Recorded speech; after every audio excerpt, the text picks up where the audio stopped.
चिंतन श्री गुरुदेव दत्त. काय माझ्या सर्व सद्गुरू बंधू भगिनींनो, आज आपण परमपूज्य श्री दादा कवडे महाराजांनी लिखित परिगुरु भक्ती जो ढिला हे पुस्तक वाचण्यास घेत आहोत. या पुस्तकात साधक कसे विचित्र असतात त्यांच्या एक एक कथा आहेत. आज आपण 12वी कथा, माझ्या मुलाला एवढे सांगाच. ही घटना पुण्यातीलच आहे. परमपूज्य श्री मामांचे एक गुरुबंधू होते. प्रतिष्ठित कुटुंबातले होते. मामांची व त्यांची खूप जुनी ओळख होती. त्यामुळे त्यांचे सारखे मामांकडे जाणे येणे होते. त्या गृहस्थांच्या धाकट्या मुलाने एके दिवशी घरी तो प्रेमविवाह करणार असल्याचे जाहीर केले. मुलगी होती ख्रिश्चन समाजातली. त्यामुळे घरच्या सगळ्यांना ते अतिशय खटकले. कोणालाच ते लग्न व्हावे असे वाटत नव्हते. पण उघडपणे त्या मुलाला विरोध करणेही त्यांना जमत नव्हते. ते गृहस्थ व्यवहारात चांगलेच मुरलेले. त्याने त्यावर मनाशीच एक तोडगा ठरवला व तो मुलाला म्हणाले, हा तुझा आंतरजातीय विवाह जरी असला तरी तुझी निवड ती आमची निवड समज. पण आपल्या घरातले सगळे निर्णय आपण परमपूज्य श्री मामांना विचारूनच घेत असतो. तेच आपल्याला महाराजांच्या जागी आहेत, गृहस्थानी आहेत. म्हणून त्यांचे मत आपण घेऊ व तेच मत सगळे मान्य करू. मुलगा त्यावर आनंदाने हो म्हणाला. तोही मामांना जवळून बघत होता व मामा हे सुधारणावादी दृष्टीचे, उदार मोकळ्या वृत्तीचे आहेत हेही तो जाणून होता. त्यामुळे मामा आपल्याला लग्नाची परवानगी देतीलच ही त्यालाही खात्री होती. इकडे आपल्या मुलाशी असे सामोपचाराचे बोलणे तो गृहस्थ घरी काही न सांगता गुपचूप मामांकडे माऊलीच आले. आल्या आल्या मामांना नमस्कार करून त्याने धाट मोकळून रडायला सुरुवात केली. मामा, तुमच्याशिवाय आता आमच्या कुटुंबाला कोणी राहता नाही, तुम्हीच वाचवा. मामा म्हणाले, अहो पण काय घडले तरी ते नीट सांगा. मग त्यांनी सगळे कर्मकहाणी मामांना सविस्तर सांगितली व म्हणाले, आमचा सगळ्यांचा पूर्ण विरोध या लग्नाला आहे. पण मुलगा आमच्या ऐकत नाही. त्याला जबरदस्ती केली तर तो घर सोडून जाईल व ते मला नको आहे. पण तो तुमचे सगळे ऐकतो. तेव्हा तुम्हीच त्याला सांगा की तुमच्या उभयतांच्या पत्रिका अनुकूल नाहीत, म्हणून हे लग्न तुम्ही करू नका. तुमचे म्हणणे त्याला नक्कीच पटेल. आमच्यासाठी एवढे कराच. माझ्या मुलाला एवढे सांगाच. ते अगदी भरीलाच पडले. सारखी तीच गळ घालू लागले. शेवटी मामा म्हणाले, हे बघा, तुम्ही म्हणता ते मला काही पटत नाही. त्या दोघांचे या लग्नाने चांगलेच होणार आहे, म्हणून तुम्हीच आपल्या मनाला मुरड घालणे योग्य ठरेल. इतके होऊनही ते गृहस्थ ऐकेच नात. एकाच धरून बसले. मामांना महाराजांची शपथही घालू लागले. मग अगदी नाईलाजाने मामा त्यांना म्हणाले, ठीक आहे, अशी तुमची इच्छा, पाठवा तुमच्या मुलाला आज माझ्याकडे. ते गृहस्थ आनंदाने घरी निघून गेले. संध्याकाळी त्यांचा मुलगा मामांकडे आला.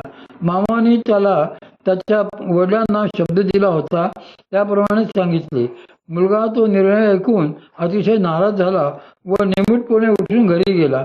घरी गेल्यावर त्याने खूप अकांड केले व तो म्हणाला, मला मामा कोण नाही म्हणणार, मी हे लग्न करणारच. तुमचे कुणाचेही मी आता ऐकणार नाही. त्याचा तो निश्चय बघून वडील पुढे झाले व धूर्तपणे म्हणाले, अरे मामाने खोडा घातला म्हणून काय झाले, आम्ही सगळे तर तुझ्याच बाजूने आहोत. तू खुशाल लग्न कर. मामांना आवडले नाही तर आपण सगळे त्यांच्याकडे जाणेच बंद करू. मुलगा आनंदला.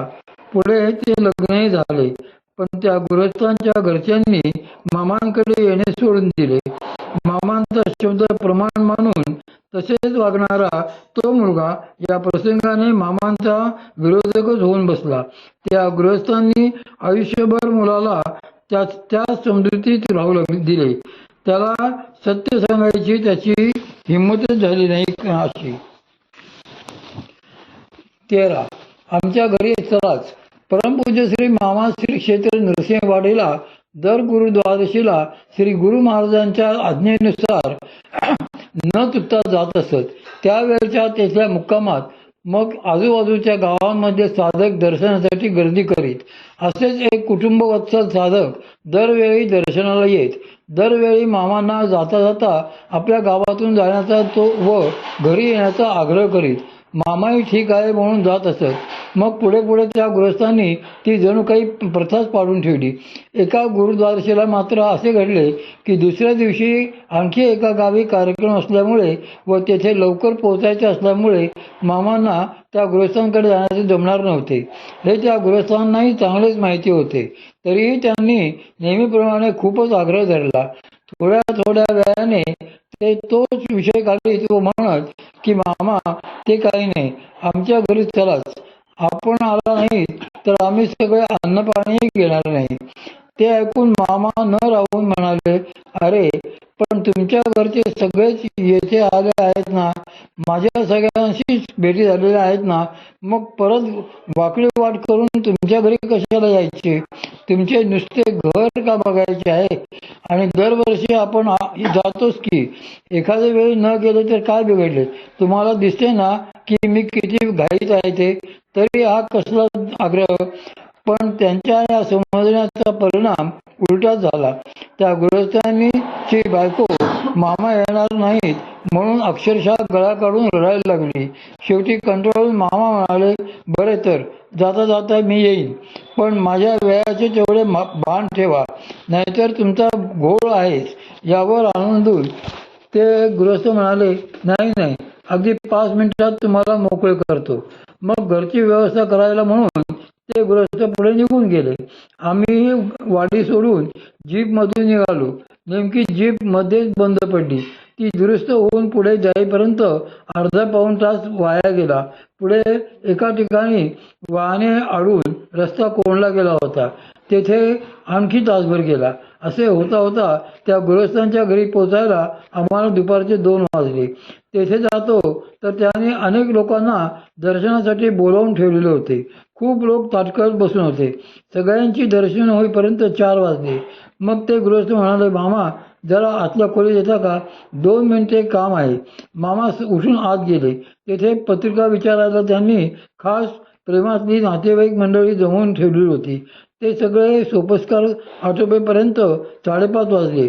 शेवटी मामा बळेच उठले व म्हणाले, बरे आहे, येतो आम्ही, असे म्हणून ते भराभरा बाहेर आले व पायात चप्पल चढवून थेट जीपमध्येच बसले. तोवर इकडे जीपच्या ड्रायव्हरला त्या गृहस्थांनी चहा फराळाला आत नेलेले होते. तो परत येईस्तोवर आणखी अर्धा पाऊण तास मोडला. या सगळ्या उलट्या पालट्या कार्यक्रमामुळे पुढच्या गावी ठरल्याप्रमाणे दुपारी 2 वाजता पोचायचे ते आम्ही रात्री 8 वाजता पोचलो व तिथला कार्यक्रम आटोपून पुण्याला पहाटे 3 वाजता परत आलो. पुण्याला आल्यावर कळले की परमपूज्य श्री मामांना तपोवनाच्या कामासाठी मुंबईला तातडीने निघणे आवश्यक आहे. तेही तसेच स्नान संध्या आटोपून पहिल्या ट्रेनने मुंबईला निघाले. ऐन दिवाळीत त्यांची ही धावपळ आणि ती न समजणारी भक्त मंडळी बघून मन अगदी विषण्ण होऊन गेले होते. देणगीची पावती नको. एकदा परमपूज्य श्री मामांचे एक गुरुबंधू त्यांना भेटायला बऱ्याच लोकांना घेऊन माऊलीत आले. मामांची पूजा वगैरे आटोपल्यावर महाप्रसाद झाला. नंतर त्यांची व त्यांच्या घराण्याची वामकुक्षी झाली. मामा तोपर्यंत दुपारी संतकृपेसाठी लेख लिहित बसले होते. ते गुरुबंधू व त्यांचे लोक वामकुक्षी आटोपून उठल्यावर दुपारचा चहा झाला. मग ते सगळे मामांसमोर येऊन बसले व त्यांच्या गप्पा सुरू झाल्या. बऱ्याच वेळाने ते गृहस्थ परत जायला निघाले. निघता निघता ते म्हणाले, मामा तुम्ही एवढे आम्हा सगळ्यांचे आतिथ्य केले, त्यामुळे फुल ना फुलाची पाकळी म्हणून का होईना मला गुरुदक्षिणा म्हणून किंवा देणगी म्हणून काहीतरी रक्कम द्यायची आहे. मामा म्हणाले, ठीक आहे, आमच्या तपोवनाच्या ट्रस्टला म्हणून देणगी द्या. त्या गृहस्थांनी लगेच 201 रुपये काढून मामांच्या हाती दिले. मामांनी सेवेकऱ्याला ताबडतोब त्या 201 रुपयाची पावती करून द्यायला सांगितली. सेवेकऱ्याने त्या गृहस्थांच्या हातात पावती देताच त्यांनी ती रागारागाने फाडून टाकली व ते मामांना म्हणाले, आमचा काय विश्वास नाही का तुमच्यावर? पावती कशाला हवी? मामा म्हणाले, अहो असू द्यायची, ट्रस्टचा नियमच आहे तसा. मग त्यावर मात्र ते गृहस्थ काही न बोलता मामांना नमस्कार करून निरोप घेऊन आपल्या लोकांसमेत निघून गेले. काही महिन्यांनी त्याच गृहस्थांचे एक पत्र आले. त्यात त्याने लिहिले होते की आपली फार दिवसात भेट नाही. आम्ही दिलेल्या देणगीच्या रकमेचे पुढे काय झाले ते त्यामुळे कळले नाही. मोठ्या रकमांच्या देणगीदारांशी पत्रव्यवहार ठेवून त्यांना माहिती देण्याची प्रथा आपणाकडे दिसत नाही. माझ्या पोटच्या मुलाबाळांच्या तोंडातला घास काढून मी ती देणगी दिलेली आहे. त्यामुळे पुढे त्याचे काय झाले ते कळवावे. ते पत्र वाचून आम्ही सगळे स्मितच झालो. मामाने मात्र ते पत्र वाचून लगेच सेवे करायला सांगून त्यांना उत्तर पाठवले. त्यात त्यांनी लिहिले होते की सध्या तपोवनाची जमीन ताब्यात आल्यामुळे तेथे कंपाऊंड वॉल करणे, शेड उभारणे वगैरे कामे सुरू आहेतच. तो मोठाच खर्च आहे. त्यातच आपली ही देणगीची रक्कम खर्ची पडलेली आहे. त्यामुळे त्याच्या विनियोगाची काळजी नसावी. त्यावर काही दिवसांनी त्या गृहस्थांचे आणखी एक पत्र आले. त्यांनी त्यात म्हटले होते की आमच्या देणगीच्या रकमेतून मला खरे तर तपोवनाला एक सतरंजी घेऊन देण्याची इच्छा होती. मला न विचारता माझ्या इच्छेविरुद्ध आपण वेगळा असा विनियोग केला हे मुळीच योग्य नाही. आता मला तीच रक्कम येथे होणाऱ्या स्वामी समर्थाच्या मंदिरात द्यायची आहे. तरी कृपया ती रक्कम परत पाठवावी. पत्र वाचून परमपूज्य श्री मामांना हसूच आले. त्यांनी ताबडतोब सेवे करायला बोलावले व 201 रुपये काढून त्याच्या हातात देऊन त्या गृहस्थांच्या नावे ताबडतोब मनी ऑर्डर करून येण्यास सांगितले. यथावकाश मनी ऑर्डरची पावतीही आली, पण परत त्या गृहस्थांचे पत्र आले नाही किंवा त्यांची व मामांची भेटही झाली नाही. मात्र मामांकडे येणाऱ्या अनेक लोकांकडून ऐकायला मिळायचे की ते गृहस्थ त्यांना भेटले होते व सांगत होते की तेथे पैसे देऊ नका, अफरातफर होते. आम्हाला काही चांगला अनुभव आला नाही. त्यांना काय असा वाईट अनुभव आला ते केवळ देवालाच ठाऊक. हे तुम्ही खाल्लेच पाहिजे. 15. परमपूज्य श्री मामा पुण्यात मुक्कामाला आले की त्यांना भेटायला एक वयस्कर आजी यायच्या. त्या त्यांच्या गुरुभगिनी होत्या. आल्या की सगळ्यांना बाजूला करून त्या समोर व्हायच्या व मामांना जे काय काय अध्यात्मातले वाचलेले सांगत बसायच्या की बोलायची सोय नाही. बरे, मामांनी तर त्यांचे सांगणे ऐकलेच पाहिजे असाही त्यांचा प्रेमळ आग्रह असायचा. त्या असेपर्यंत इतर कुणाची मामांशी बोलण्याची प्रज्ञा नसते. इतरांचे सोडाच, मामांनाही इतरांशी काही बोलण्याची चोरी असते.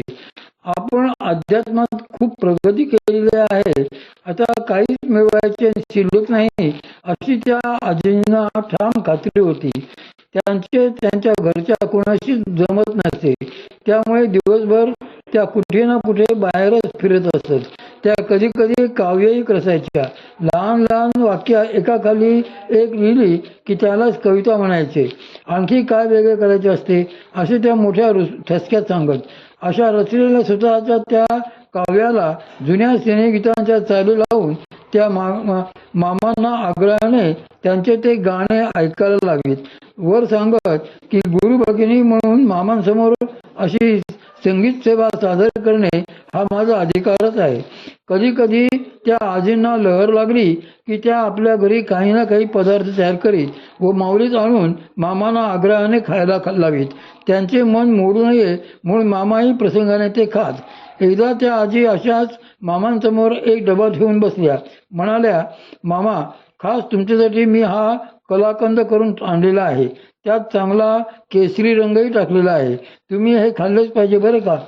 मामा म्हणाले, अहो, पण मला दुधाच्या पदार्थाचा त्रास होतो. ते पथ्य आहे म्हणून आग्रह करू नका. सगळ्यांना वाटा. मी आपला कणभर घेतो म्हणजे झाले. त्या मात्र अडूनच बसल्या. नाही, हे तुम्हीच खाल्ले पाहिजे. तुम्हाला काहीच त्रास होणार नाही. मी सांगते ना, मी श्री गुरु महाराजांना प्रार्थना केलेली आहे. ते माझे नक्कीच ऐकतील. शेवटी मामांनी अगदी नाईलाज म्हणून कसे बसे चमचाभर त्या डब्यातले कलाकंद खाल्ले. आजी मग समाधानाने निघून गेल्या. त्या पदार्थाने आपला दाखवायचा तो गुण दाखविलाच. नंतर 2 दिवस मामांना उलट्या जुलाबांचा इतका भयंकर त्रास झाला की त्यांच्या अंगात अक्षरशः त्राण उरले नाही. या घटनेनंतर साधारण महिनाभराने त्या गुरुभगिनी